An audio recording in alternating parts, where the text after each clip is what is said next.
صاحب جماعت اسلامی کا کشمیریوں سے اظہار یکجہتی کے لیے کچہری پھاٹک ننکانہ سے بیری والا چوک تک احتجاجی ریلی نکالی۔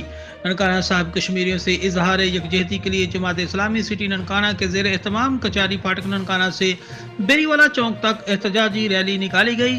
ریلی کی قیادت نائب میر جماعت اسلامی پنجاب وکاس پٹ امیر جماعت اسلامی سٹی ملک محمد اسلم نے ریلی تحصیل موڑ ریلوے روڈ سے ہوتی ہوئی بیری والا چوک پہنچ کر اختتام پذیر ہوئی۔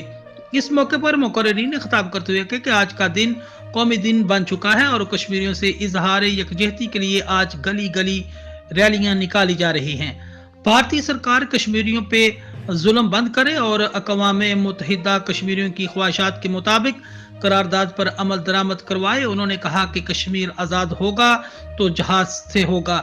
جماعت اسلامی کشمیریوں کی ہر محاذ پر حمایت کرتی ہے۔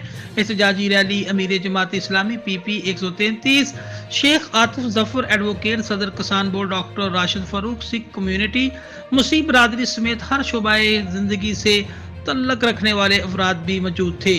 ریلی کے اختتام پر کشمیری بھائی اور ملک پاکستان کی سالمیت کے لیے دعا بھی کی گئی۔